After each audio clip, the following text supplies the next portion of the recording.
please tell us, how do you look so amazing?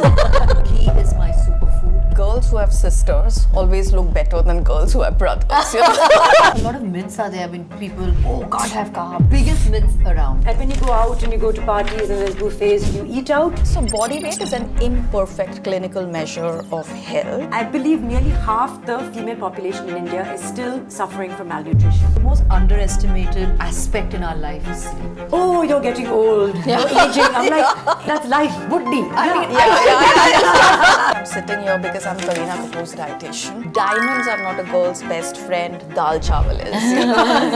I need a pen and paper. I know, really. From you, Malaika, just one superfood that you recommend. Okay, the truth, I will be honest over here.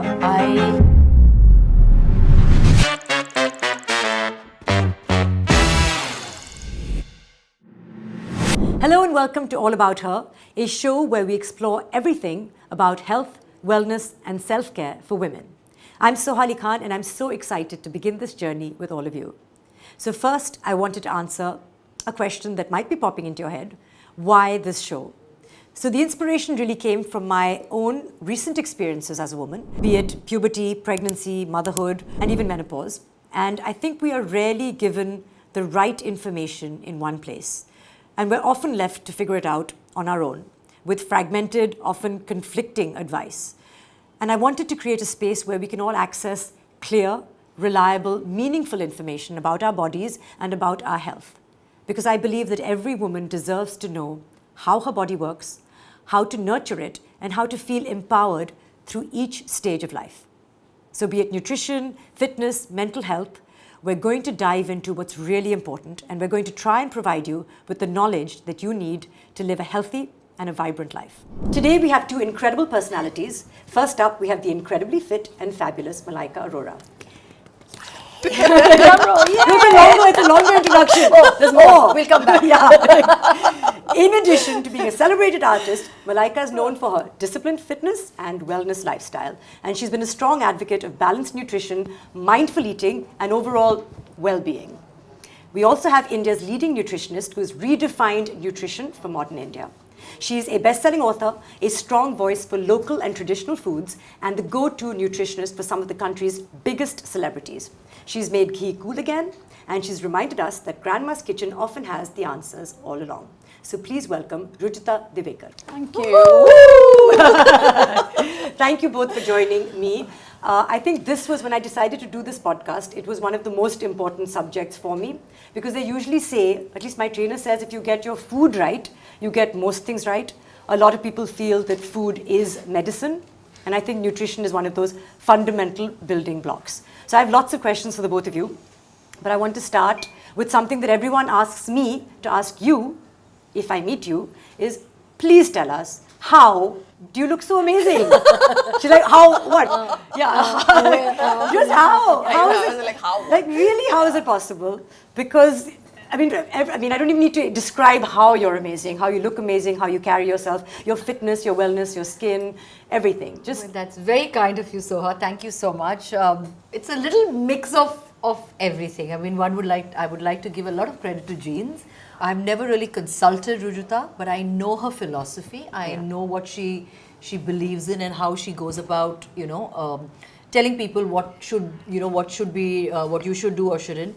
A lot of it is what I incorporate in my life as well, which is vocal for local, literally. Yeah. Shabash. And I've done that my entire life, which is literally eating basic, very home-cooked, basic kind of meals. Yeah. Ghee is my superfood. Ghee is my, literally, and like, I mean, these are Amazing. things that she really propagates, but it's something that I've done my entire life. Sleep, water, discipline, consistency. I mean, I know these are all words when you say it, but when you actually put it into effect, put it into use, it makes a huge difference in your life. And I truly live by these certain principles in life. And I'll be 50, but I feel I think it's just a number. It's just age. For me, it's not something that.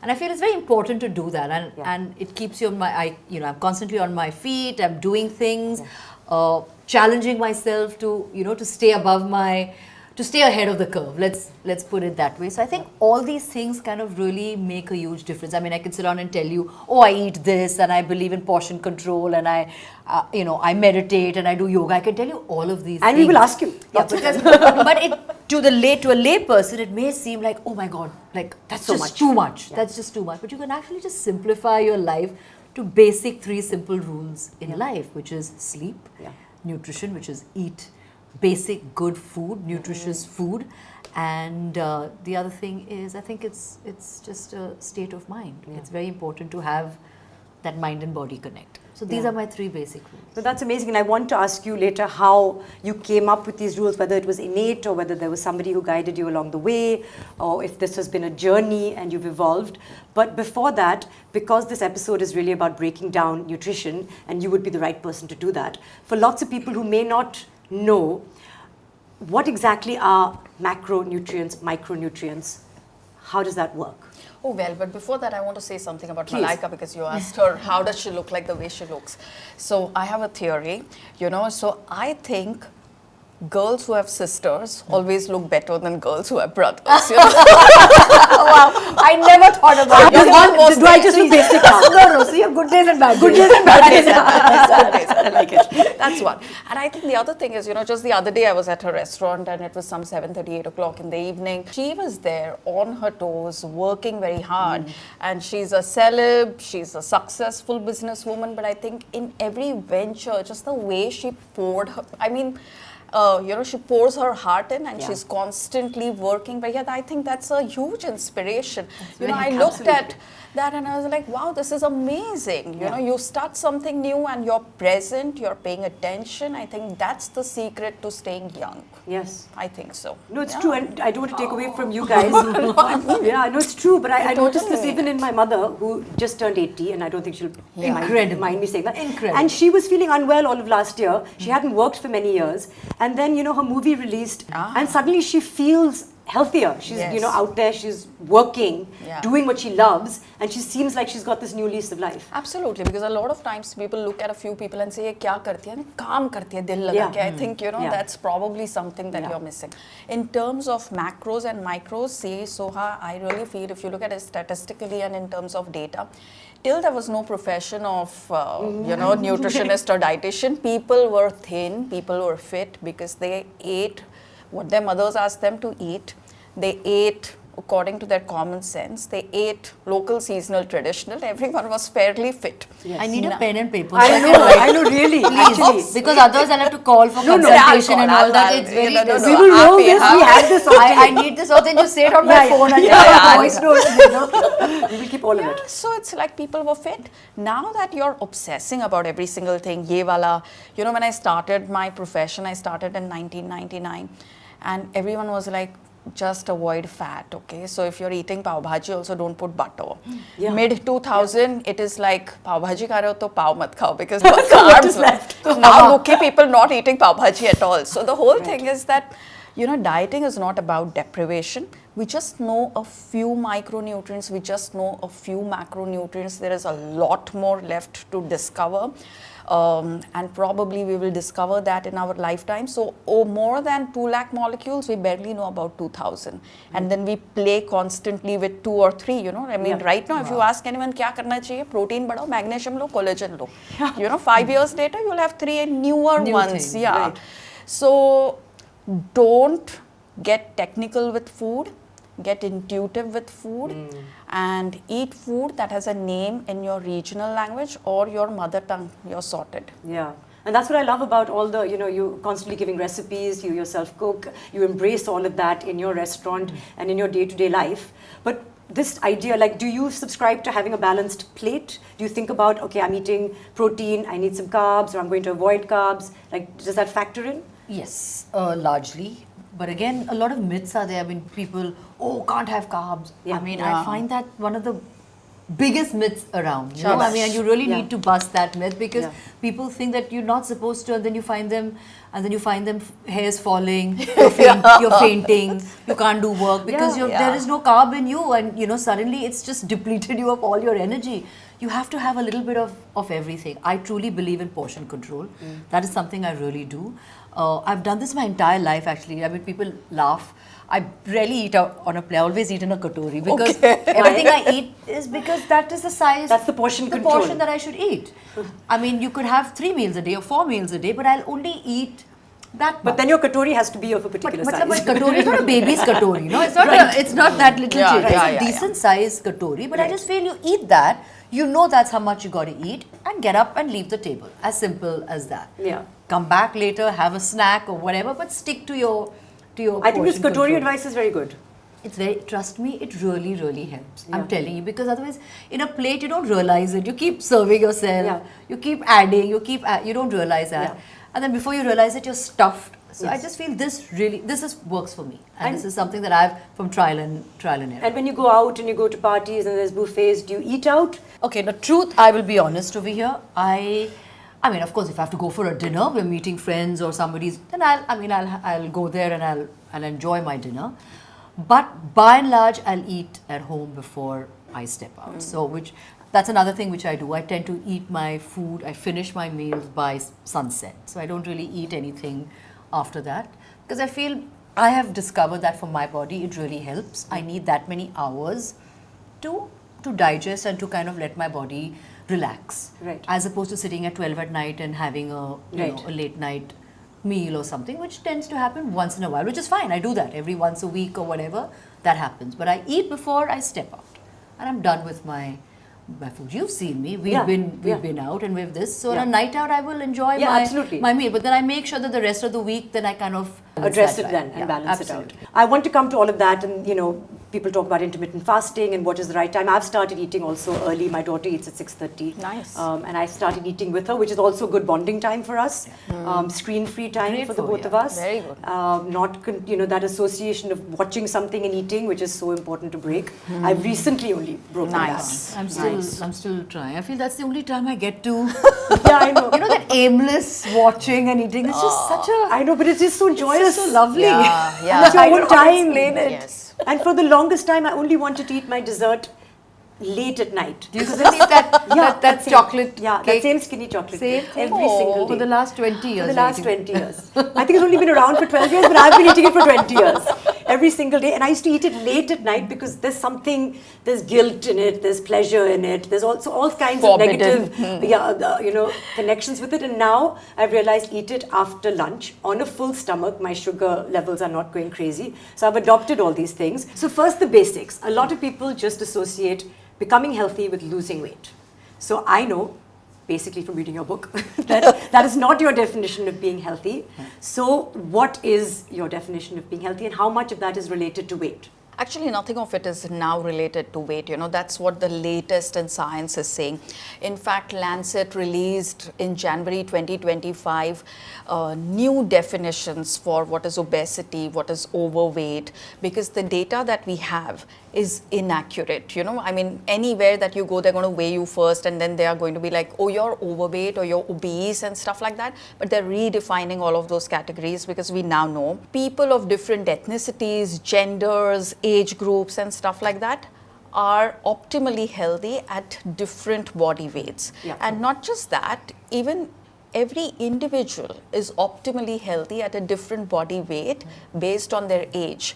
So most of us like to be of the weight that we were at maybe in our 20s. I think sometimes we need to remind ourselves that we didn't exactly love the way we were looking in our 20s either. True. I would hate to go back to that. Yeah. I would hate it. Yeah. So body weight is an imperfect clinical measure of health. You need to look at your exercise compliance. You need to look at your sleep quality. You need to look at your waist to hip ratio. You must look at your bone density, your satiety, your moods, because health is multifactorial. It is not about how much you weigh on the scale at all. In fact, so when I work, one of the things that we never do with our clients is weigh them. I have never weighed a single client of mine. So I have to come to you saying, I need to, whatever, you'll not put me on the weighing scale. No, we won't. But say, why are you going to Rujuta? What is your goal? Tell us all, because you don't have camera. I have a kilo and a half that I want to drop.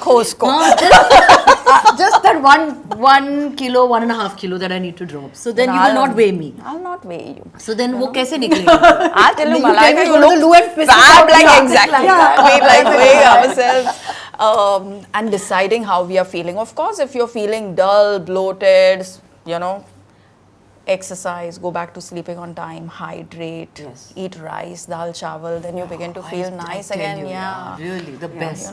Yeah. Another thing which I also feel like the most underestimated aspect in our life is sleep. We take it so much for granted. Absolutely. I mean, nutrition and all of that is there. We don't realize sleep is so important. Trust me, just do it 3 days, 4 days, or that 1 week you say, 1 week I will sleep at this particular time. And do not change that time. Say 9:30, 10, because it regulates your body. Then there's melatonin and stuff like that. People will be like 9:30. How can we sleep at 9:30? Okay, chal. I mean, I know people. For me, 10:30. I mean, for me, 9:30, 10. Ideal is 10 o'clock. Lights out. For me, that's my. So this is something people associate with being 40 plus. Is this something we need to do at 40 plus, or we should be doing it from an earlier age? Because nobody's doing it at an we should early age. surely be doing it 40 plus, and if we've led good lives, I think we can actually make that call of sleeping in. Yes. You do that, you see, it makes such a huge difference. You suddenly feel your clothes fit better, you feel lighter, your gut feels better. I'm telling you, this is just a word of advice. It just literally, very nice, turns your entire cycle around. And we take it for granted. We're like, 2 hours of sleep, 4 hours of sleep.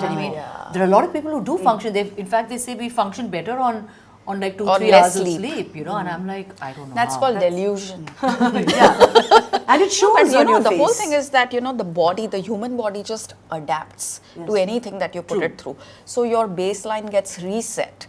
And you just don't know how you would feel if you were optimally healthy. So you feel this is your good health. And as long as you feel like that, you're okay. But you could be operating from here. True. That's also there. I have to ask you, Malaika, there's so many things like wisdom that you give us in terms of how you've lived your life. But have you always innately lived your life according to this philosophy?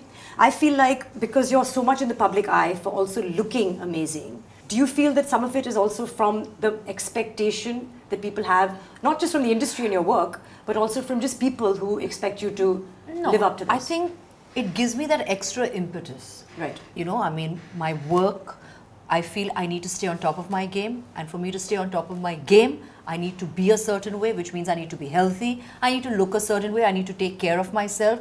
But that has nothing to do with vanity. Right. At all. For me, that is, for myself, it's wellness. Yeah. That's how I look at it. Unfortunately, it's perceived as vanity because that's the profession we're in. Ki makeup lagao, baal banao or niklo. That's not about, I mean, genuinely for me, it's about wellness. I need to feel good. And I guess it just makes me do better. It puts me in a better space to kind of achieve whatever I want to do. I can, kind of do it better. But coming back to whether I've always been, maybe a part of me has always been aware, but I didn't know better. Right. I mean, or rather I didn't have the tools to kind of go about it. I felt, okay, I know I need to eat. I didn't, I need to exercise or I need to be active. I knew those few things here and there. But with time, with age, I just realized that these are things that actually, it's not very complicated. It isn't. You literally just break it down to a few things in life. Exercise, which I mean, just keep your body active. No one's asking you to compete or to exercise at some athlete level. A basic walk is good enough. I mean, whatever it may be, yoga for me is something that helps tremendously. So you find that one aspect and do it. Eat on time, sleep on time, stay hydrated, work. I think, and make time for everything in your life. Don't be so rigid about things. Ki, ye nahi ho sakta, I can't do this and I can't go here and I can't eat. Do not. Just live a little. Just do that. And That's I think great advice. Really, It's all good advice. I think you will, you'll smile more, you'll feel happy. And I've always, I mean, I'm sure Rujuta also knows that because a lot of her clients are some of, personal friends. And we always tell each other this, that I don't think I could be friends with people who don't eat. Who don't enjoy a good meal. I could never be with them. We're all people who enjoy our food. We love cooking. We talk about food. We travel to destinations because for food. We know there's a restaurant over there. So, we're pretty much like that. I think we're all doing great. I don't think any of us is, I mean, you'll have the odd ups and downs, but that's just probably related to women our age, or just something, just, you know, kind of a little imbalance, but that's about it. But I think we're all, and if you see all the women that I know, you included, we're at top of our game, and we're all past that age bracket that, you know, everybody says that, oh, you know, can't really do much, or, of course, or you know, looks a little tired, or looks a little oldish, you know, like, I mean, it's typical, you know, I mean, that's how, like those comments you get on Instagram, oh, you're getting old, you're aging. I'm like, I mean, that's life. Buddhi. I feel this word should be removed. Yeah, really. How dare you say that? How dare you? Because I think I look better than any Buddhi. No, that's good. I'm saying that you know. But that I'm saying, you know, usually people say that's an opinion. In your case, that is a fact. But what about the days when you're not feeling great? Are you the kind of person who will stay home? I wake up, I listen to my body. I do. There are times where I push myself, which I know I shouldn't be, but that's just a part of my DNA, I guess, you know. But you gotta listen to your body. Please listen to your body. I think that's an advice you, me, everybody would probably put out there. No, now you're not feeling good, please listen to your body and stay. At this stage in my life, anyway, I've started to prioritize myself and my health. And so I wake up. There are days where I wake up feeling terrible, like right. All women are. I feel bloated. I'm feeling, you know, whatever. But I know, okay, then maybe I need to push a little extra. Maybe when I work out, maybe sweat it out a little more. Maybe a little more, be a little more conscientious. But just listen to your body. I think that's the best marker or indicator that you. I think women are now listening to their bodies, and perhaps, as you said, now it was not just celebrities who are coming to you, but people from normal walks of life. Of course, finding the means to explore nutritionists, but also an awareness that nutrition is important. So what are the most common nutrition-related issues that people come to you, especially women come to you with? Well, all kinds. Apart from I want to look like Kareena from Dashan. But you know, I mean, I guess, that was just unbelievable. But I also know those are very, very unrealistic standards as well. But also because in this book, which is your 10th book now.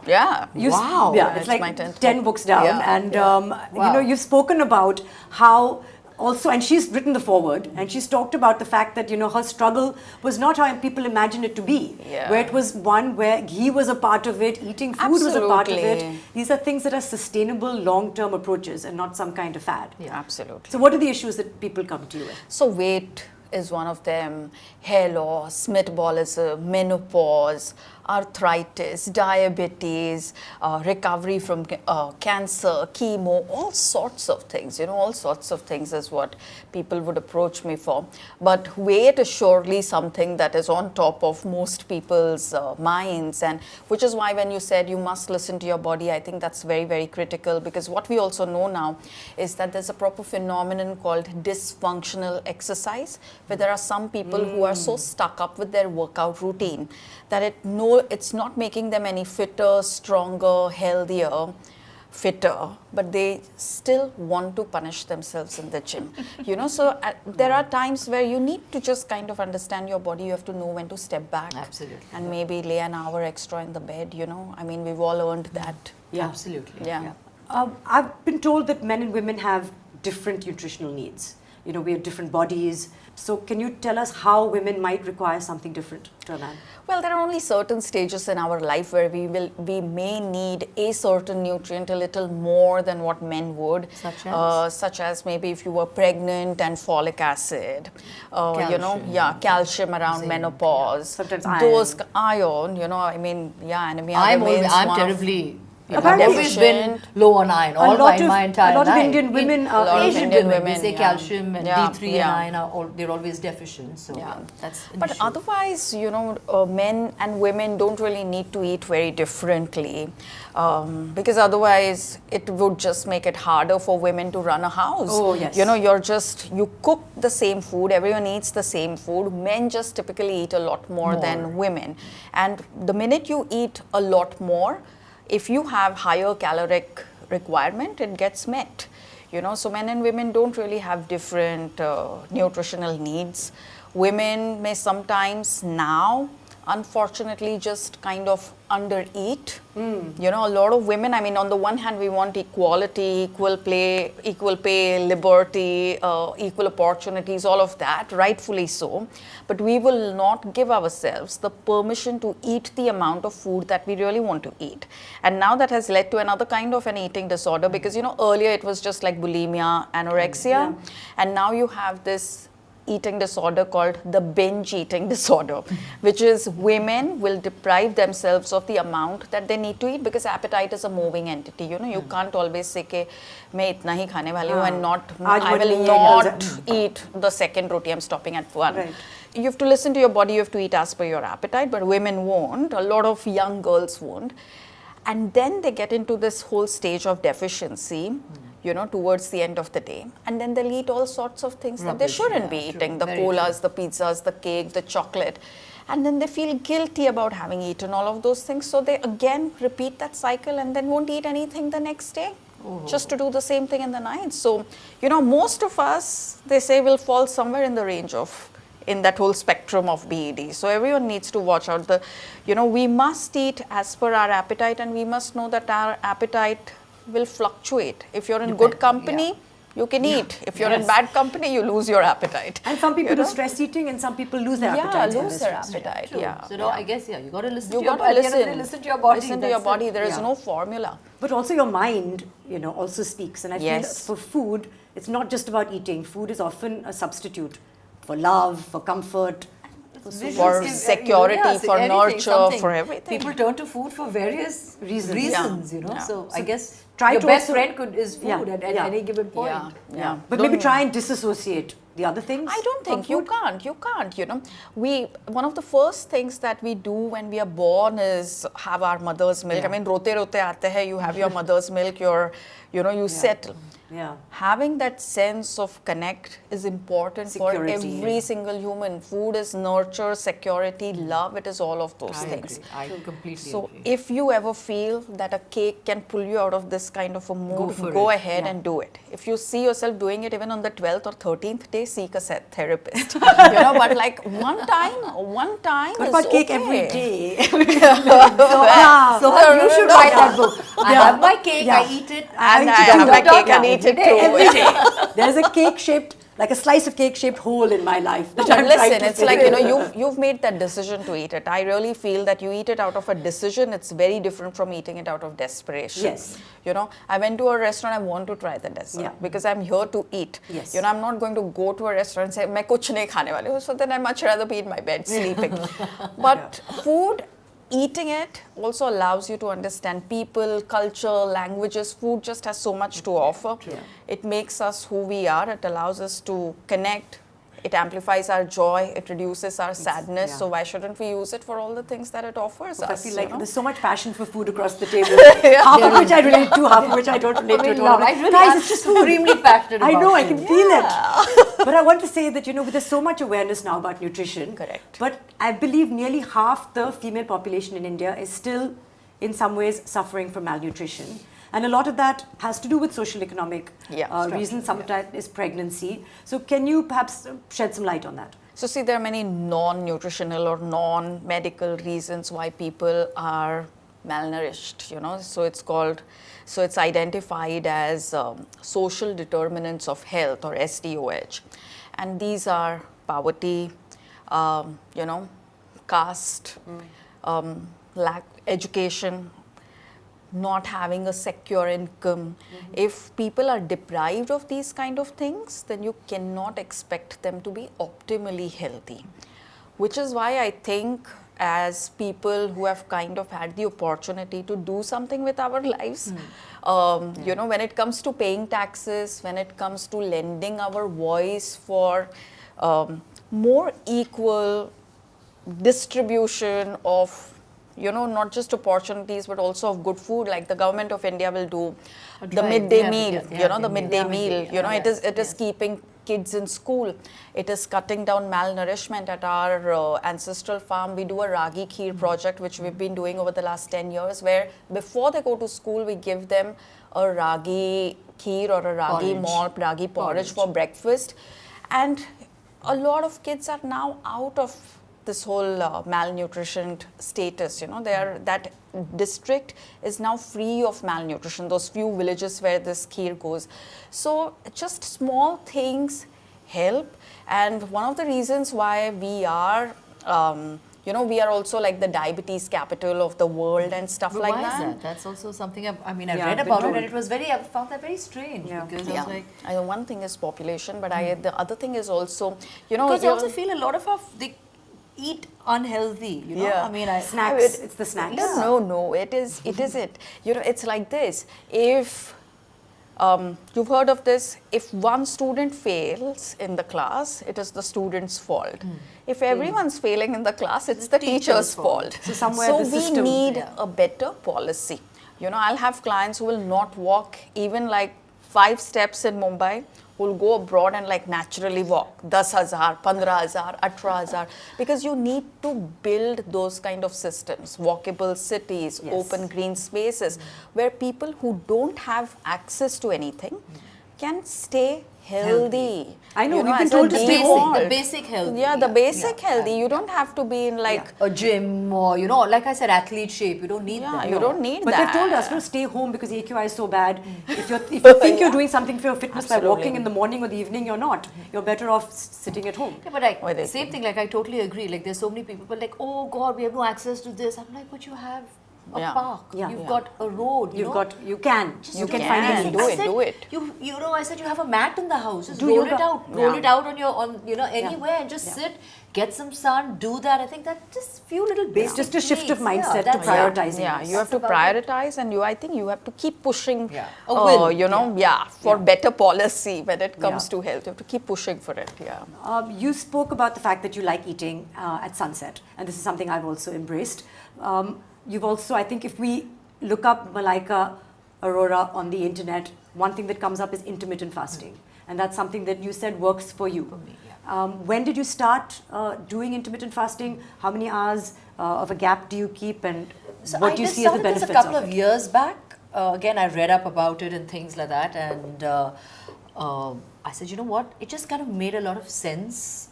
The approach made a lot of sense to me, and I said, you know what? Let me implement it and see. Let me try. Of course, initially it was very tough. Yeah. The first week was insanely tough. Headaches. The sense, because you're suddenly not used to having those gaps of. But do you dive straight in, or do you gradually work up I to? tried. I mean, I had to do it slowly, but it was a little tough. But then once that week passed by, then it was just. And what is the ratio that you do?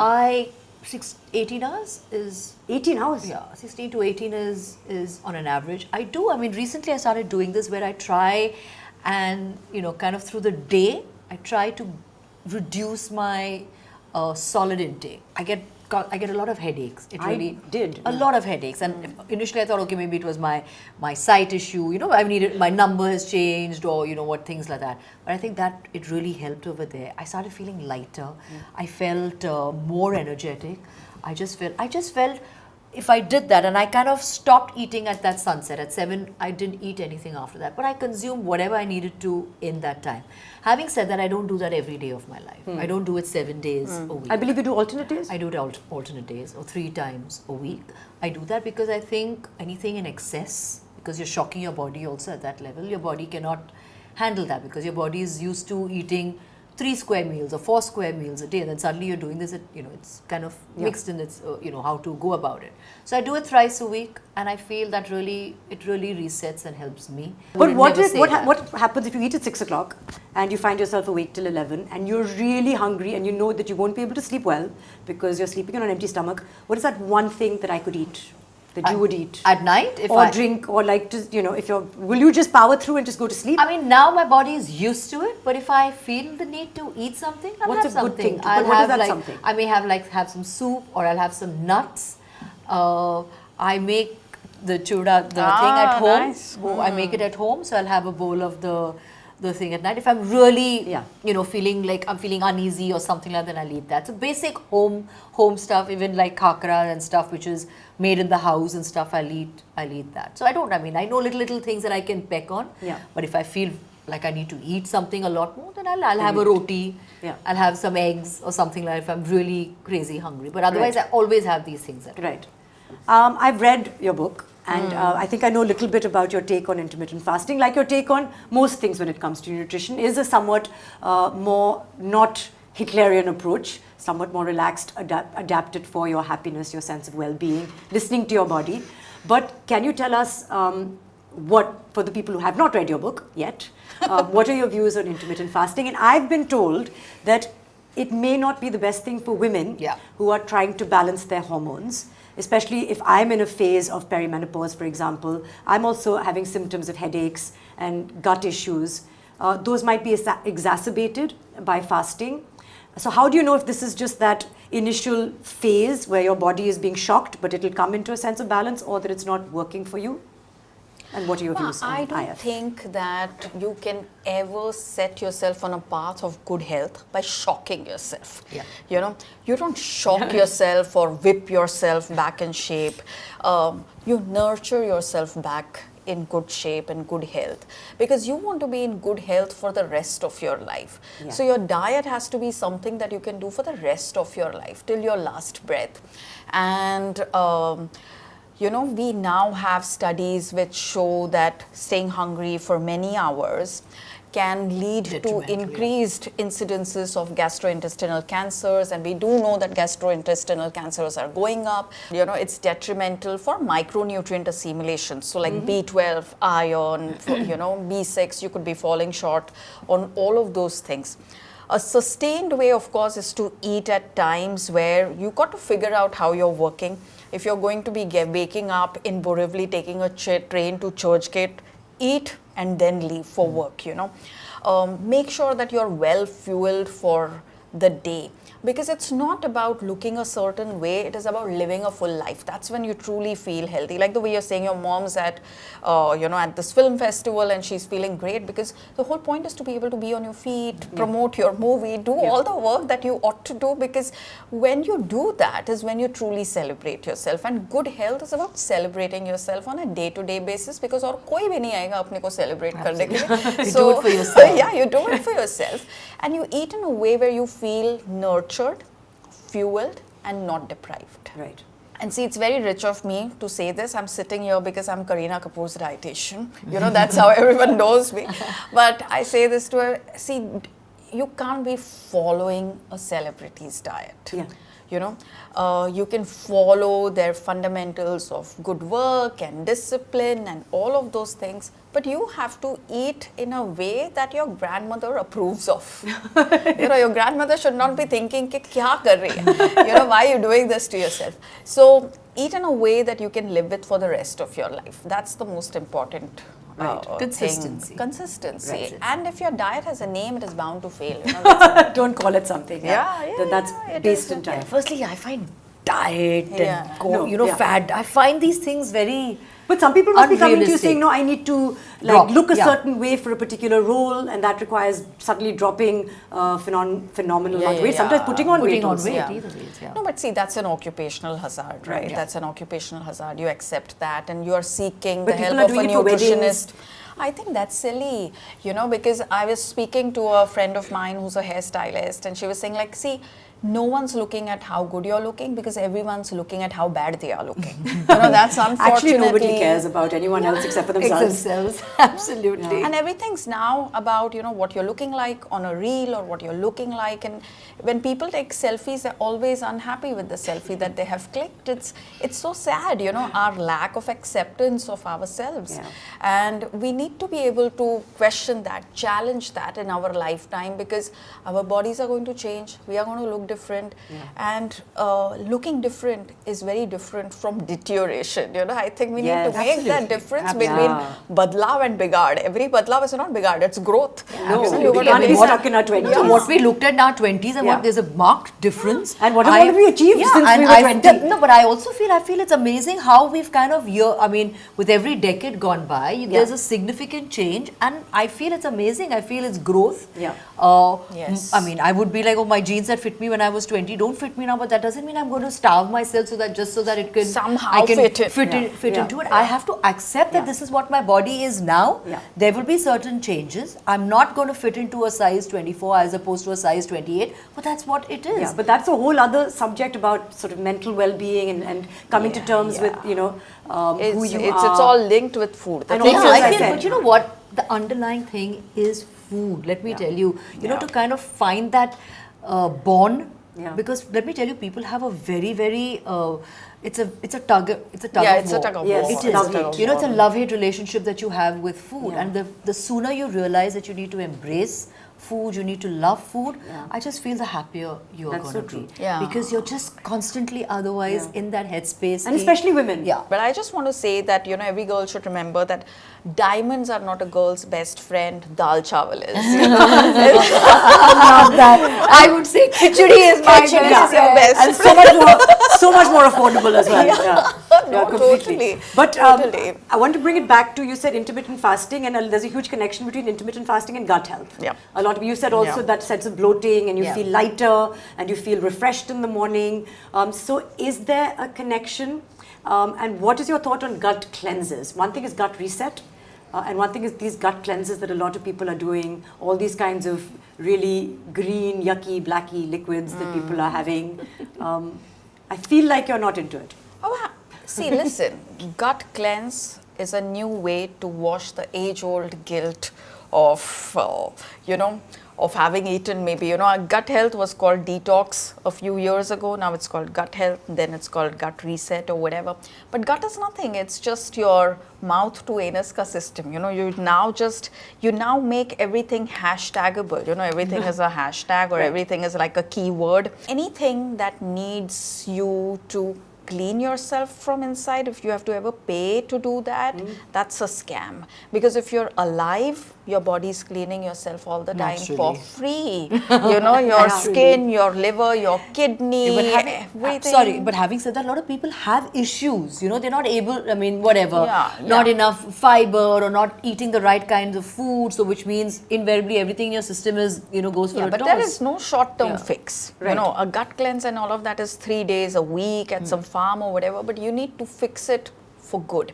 And when you kind of wash away all of the bad stuff, you also end up washing away all of the good stuff. And we inherit our bacteria from our mothers, you know. And if you lose out on all the good bacteria, then the things that you were not intolerant to before something like this, you begin to get intolerant to over a period of time. And then what happens is you're just, it's a vicious cycle. You're just in your 30s or 40s or whatever, but your diet begins to get narrower and narrower and narrower. And that's how you feel aged and old in your body. You get weaker in your bones, you're losing your temper, you're losing your hair, skin, everything. So in terms of your fitness, do you have like a nutritional approach to, like, today I'm going to work out? Okay. Now, everybody's body is different. I'm Everybody's sorry. Do you work out ever on an empty stomach?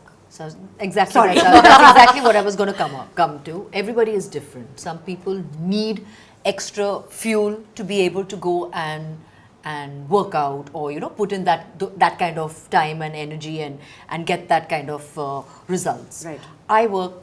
For me, what works for me is I need to be on not a very full stomach. I need to be, somehow that works for me. So you do it in your So I wake up, fasting. I'm an early riser. I wake up early, I work out, and then I eat a full meal. I'm not able to eat a full meal and then go. But again, now that's a personal thing. Maybe it doesn't work for you or for somebody else. I know a lot of people who need a full protein meal or jo bhi hai, whatever, and then jao gym mein or jahan bhi jo bhi aapko karna hai. That's a different approach. I mean, everybody's approach is different. This works for me. I will not starve. That's my only thing. I'm just very, very clear. कुछ भी करो, अगर आपको पहले खाना है, आपको बाद में खाना है, 1 घंटे पहले, 2 घंटे पहले, जो भी हो, do not starve. And I carry food. I mean, people laugh. Everybody laughs, whatever. But I'll carry my dabbas everywhere, including the chuda that is made in my house. In everything gets carried because that's how I think with an intense work schedule, when you're leaving the house and you're not sure when you're coming back, I think it's very important to do that. So you finished your yoga and you come home and I eat. It doesn't matter what, like you eat like this whatever, home-cooked, balanced meal. Whatever, it could be toast, eggs, dosas, no protein paratha, shakes, no. And even if I do want this, then it's made. I'll have a protein shake that's made in the house, which is essential protein, which is like could be dates, could be a banana, nuts. Throw it all into a blender and have it. I don't really believe in any of the powders and stuff. Adding. Of course, there are loads out there which are good for you. Trust those. If it works, great. I'm not going to tell you don't have that. Right. I'm not one of those. I'm like, if it works for you, please go ahead and have Are it. you one of those people who says don't do that in terms of supplementation when it comes to working out? People must be coming to you because everybody wants to have a gym board now. Yeah. So what about your nutritional advice when it comes to forming a gym board? I mean, I say this about a bikini board also. You know, like how do you get a Actually, bikini yeah, it's more board? about bikini boards, no, on this show. Wear a swimsuit, go to the pool, make bikini board. You don't need it. I wish it was so Yeah. simple. I wish you could just get a bikini board by looking at somebody. You know, just look at somebody and there. I wish it was so. Yeah. No. See, I the also whole say, thing is, मेहनत लगती है. नहीं मेहनत लगती बहुत है. It is मेहनत not लगती है, to yeah. not do mehnat, but you got to be regulated. You cannot be obsessed, because you know when you're obsessed, no matter what size you are, you're never feeling good about yourself. True. But when you're regulated, even if you were used to be like a size 6, now you're an 8 or a 10, and now you're a 14, you feel good because you know that you're doing many other things. Yes. See, you know, sometimes I feel we just take our bodies for granted. The very fact that you have the capacity to swim is great enough. That you have access You may to not be pool. swimming just because you're wearing a bikini. Yeah, absolutely. Yeah, but it's like, you know, but I think our goal, if you want to have a bikini body, you better know how to swim. You know, I mean, you need to have that kind of fitness to actually put whatever that you're wearing to good use. That's my view. As far as supplements go, if they're a part of what you're doing, you know, you're eating correctly, you're sleeping on time, you're exercising, you're being mindful of what you're doing, and you have a supplement or two, I think it's okay. If you're entirely focused on pills, powders, products at the cost of eating home cooked food or staying regular with your workout and sleeping on time, then it's not worth it. You know, pocket se khali ho rahe ho, pet se nahi, you know. I mean, you're only spending so much on just spending so much, which is also how people have this perception that it's very expensive to stay fit. It isn't. It isn't. It isn't. I agree. Yeah. People That I it's want a to myth. hear. It really is a myth. You know, it's too expensive. It Yeah. isn't. You literally, if you know how to work it, if you know how to understand what you actually need, it's not heavy. It's really not heavy on your body. That's actually one of the questions that I wanted to come to, which is about a lot of people feel that nutritious lifestyles are expensive. So they're not. So the rich and No, famous. they're not. Yeah, they're not. But I think now with social media and social media influencers and marketing and stuff, and you know, we are the country with the largest growing social media market, and we don't have adequate regulation. So you could just say that, you know, drinking from this cup made me thin, and not say that, you know, this is sponsored content, and people would believe that. So look at it in terms of sustainability. Your body then shifts 3 months at a time, and don't go for quick fixes. Then it's not expensive. Okay. Yeah. You have to tell us a little bit about the water therapies, because we've read about them. But if you can tell us, you know, you said, for example, in that fasting window, there is a lot of hydration. Even now you were saying, you know, I make sure that I drink my water. So what are those hydration therapies like? I actually do begin my day with, I've said this like many times, I begin my day with a lot of water. Like literally I just sit and drink 2 liters of... So you have good bladder. Well, yeah. So so that's another, and I think women, any which way, after a certain, you know, it's always, women are so susceptible to, you know, whether it's UTIs, things like that, you know, so you need to be aware of these things. But I'm very careful about the fact that I consume a lot of water, and I kind of feel I like infused waters. Just makes it more interesting?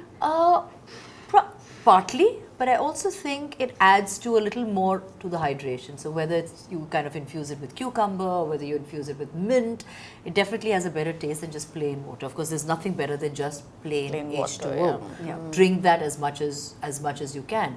I mean, people say, okay, you have green teas. I love, which you also, you know, also swear by things like jeera pani and, you know, things like that. I have all of that, all of it. And these are things that I've kind of understood over a period of time. But I'm very particular about my water therapy. So which means literally in the morning I start with my jeera ajwain pani, then I have whether it's coconut water with a little bit of salt, because I tend to feel like in the weather that we live in, you tend to get a little dehydrated, so I tend to do that. I drink chas in the day, so you know, things which are very easily available, nothing which is complicated or fancy, which people would think, oh my god, you know, no, these are all basic things that you're gonna, you know, find around. So yes, I do that in the morning, and I continue to do that in the course of the day. Try to drink as much liquid as I can. In fact, I have a whole range of hydration at Scarlet, you know, which is because I believe in it, so I have it over there, and I'm like, try it and see for yourself. I've tried them. that anti-aging one I Yeah, tried. they're all really good. And it's nothing, it's just berries and stuff that you, No, they're regular yum, fruits, they're yeah, yum. your fruits and veggies and stuff that you eat, which is great. Yeah.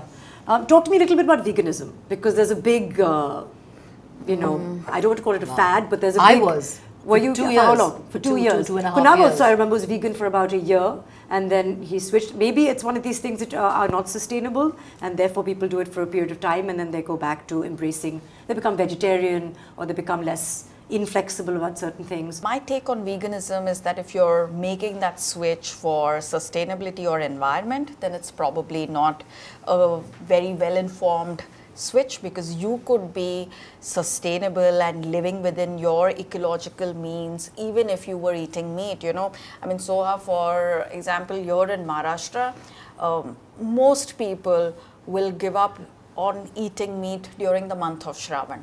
Right. You know, fishermen will not fish during the rains. Monsoon, Yeah. So we have sustainability practices which are already built in. We don't need to go meat heavy every single meal, or, you know, just like then make that other switch of, or be just pure vegan and stuff like that. Because if you being vegan is just about you not eating meat, fish, eggs and dairy, it's okay. If you being vegan is about you buying almond flour ka cake and oat milk and soy milk and you know, all sorts of milk. Now coconut milk is also something that people are making to that. But you know, coconut milk we've had in the house Yeah, for years but now as they're kids putting also. in coffee. So basically, if your problem was industrialized meat and dairy, then making a switch to another kind of an industrialized product is not the answer. Right. You know, once again, just like a regulated, well-informed choice, eating local, seasonal, traditional, the very boring, commonsensical stuff is the answer to even live a gentler life. So I have a friend, Niranjana, and every time we have an episode, she asks a question, and we tell her whether Fictional, she's fictional. No, she's my best friend. She's very real. I still have friends, guys. So she has a question about dairy. Okay. She herself is vegan by choice, also for the environment, also for her own health. But she says that, you know, milk is not something that humans need to consume. After you've had your breast milk as a child, you don't need to have it anymore. Is that true? She's been wrong many times, I just want to say. So you feel free to prove her It's wrong. an often asked question. It is an often asked And there's question. also so much of information out there and not very correct. You know what I mean? Yeah, That's yeah, what I yeah, mean. yeah, There's yeah. still a grey area about Like, I about like to have milk in my coffee. I've grown up having milk Yes. till forever. Till one fine day I was told ki In fact, my mother used to force me to have milk. She's like, "Doodh piyo, doodh piyo, doodh Enough. piyo." Now they're like, stop drinking Yeah. milk. I was like, okay, fine, stop drinking milk. You Yeah. know? So, I mean, can we drink milk? Yeah, of course you can. You know, you can do anything that you want to do. Yeah, including drink milk. You know, at the very top, the same companies that invest in meat and meat products in the industrialized versions are the same ones who are investing in the meat-free burgers and the lab-grown meat and all of that. So finally, the protein market is with the exact same companies. They're just like, अच्छा सोहा क्या खाएगी और मलाइका क्या खाएगी, जिसको जो खाने का है सब मेरे से ही खरीदो. You know, that's all It's all that just a there is. marketing gimmick, yeah. But if you looked at again, you know, because any practice that we take on and we say that I want to do this for the rest of my life, we must ensure that we take it, that we adapt it in its context. So in India, shepherd communities are real communities, are real people. They don't treat their farm animals cruelly. You know, we are mostly small landholders. We mostly have maybe 5 goats, 10 So the goats hormones each. and all you're talking Yeah, about. so that all that is not there. Taking like an extreme approach towards anything is always dangerous. It's important to be flexible and balanced, yeah. because, you know, I think with age, one of the dangers that we all face is our rigidity. Right. You know, यही भाषा बोलूँगी, यही पहनूँगी, ऐसे ही करो. So the more malleable and adaptable we are, I think the healthier and happier we are. Coffee? Do you drink? I'm not offering. I'm just asking. How No, much I coffee don't. or caffeine? I don't. Like I'm not caffeine? a tea or a coffee person at all. And is that because you're worried about the effects of No, caffeine? I've never been. I've never enjoyed tea, coffee. So it's never been part of my. I've always liked milk, Yes. growing up. So I've never really Nice. felt like having tea, coffee. Literally. So I'm not one who needs, like, I wake up and I need Yeah. some coffee, or I don't have that. I rather have a nariyal pani or a glass of chas, or And is that would therefore Malaika be healthier than a lot of people because of avoiding coffee in her diet? No, like I told you, I think she's healthy because she's a hardworking, attentive girl. But you know what? That may be working for me. Now, I don't know. I can't answer that for somebody else. I genuinely feel these things. It's not like I haven't tried it. I have. I just feel it just doesn't. It doesn't agree with me. Right. I had coffee and I felt awful. I felt. I don't know. I felt the taste was weird. I felt my tummy was feeling strange. Right. I felt like, you know. So I figured it just doesn't. It just doesn't work for me. I love the smell of coffee. I love the, I love it. So you can rub it on your body. I do all of that, but I can't actually consume it. Yeah. So I guess everybody is different. So I wanted two important phases. There are many important phases as women go through their lives, but one is pregnancy. I know that a lot of attention has to be given to nutrition then. So what is one thing, I wanted to ask you first, when you discovered you were pregnant, was there something that you gave more emphasis to in terms of your diet? Well, I think that eating for two again is another whole lot of myth over there. Eat what you feel like eating. Yeah. I mean, babies. Did you have cravings? Of course, I had cravings. I did. I mean, I did go through all of that. But I'll be very honest. I was highly active throughout. Yeah. Of course, now maybe there are loads of women who cannot be so active because their body is not allowing them, or maybe there's a condition, or there's something. That's a different aspect altogether. But I was extremely active. I was working. I tried to work out as much as when I say workout, not some crazy workout, but I would walk, I would do all of it.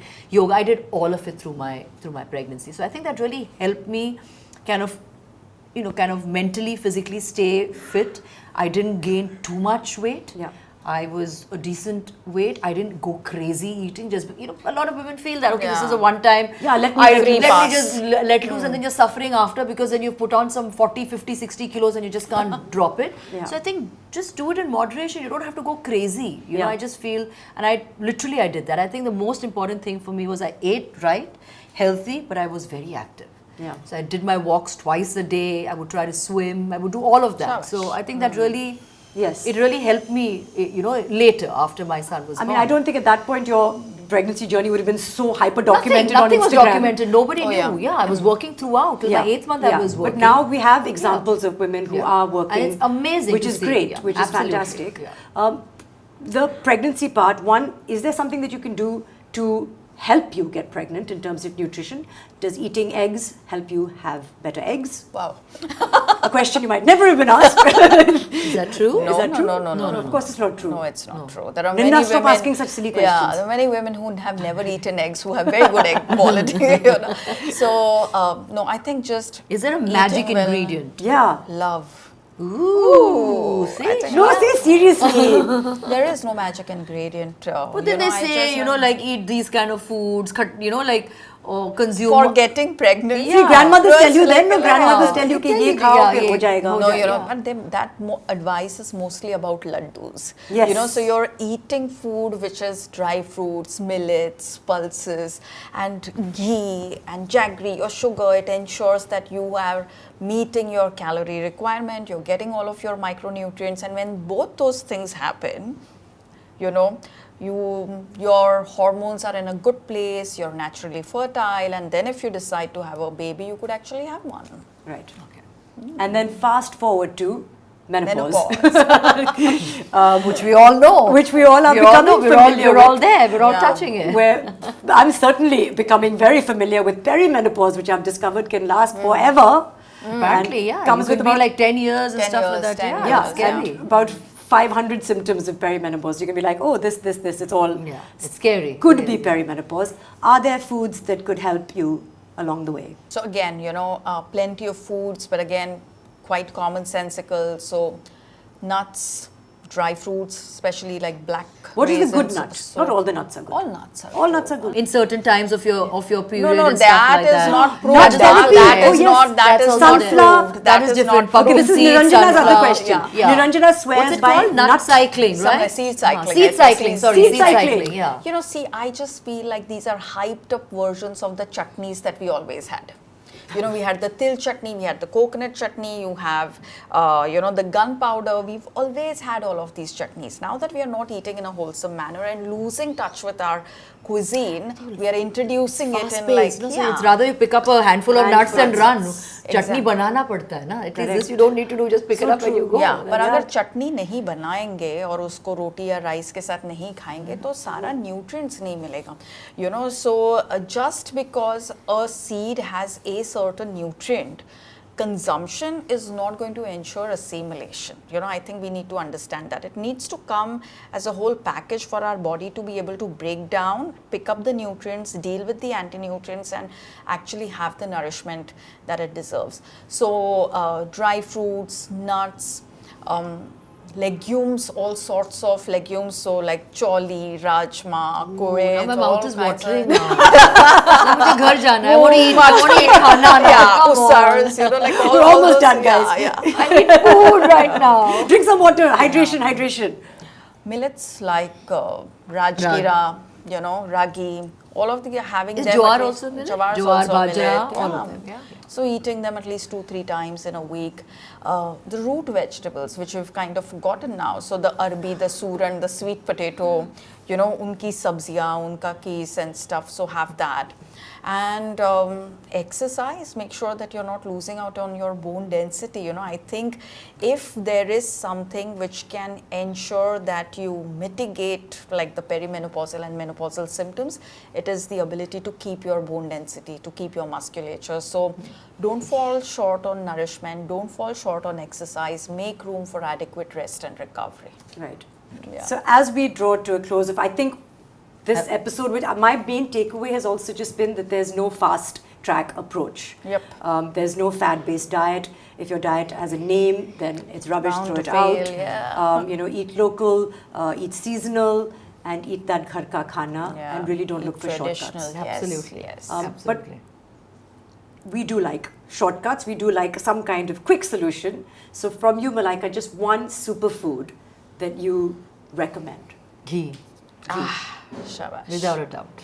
Okay, lovely. Without a doubt. Okay. Actually, from you, because a lot of people feel like if they start off their morning correctly, then they're set up for the rest of the day. So one thing that they should wake up and drink.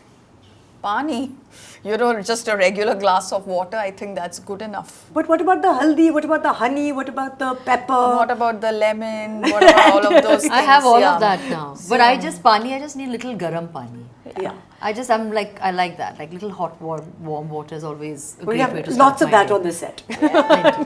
No, just a glass of water and some, you know, raisins or a banana or something to start your day. Uske baad mein you can have your chai or coffee because, yeah, din ka shurwaat is important. In fact, there is one Hindi kahawat, you know, it says ke jo ghar se bina khaye nikalta hai, wo har jang harta hai. True. So true. Yeah. So true. I think that's a good note to end this episode on. Yeah. Thank you and so much. Thank you guys. I Thank really you. learned a lot, and thank you for all your time and for sharing all your wisdom and for helping us on our nutritional journey. Thank you Thank for you very having us. much. To everyone watching or listening, your health is your greatest asset, and it is never too late to start making better choices. If this episode at all resonated with you, then please don't forget to like, to share, and to subscribe for more. And until next time, stay informed, stay healthy.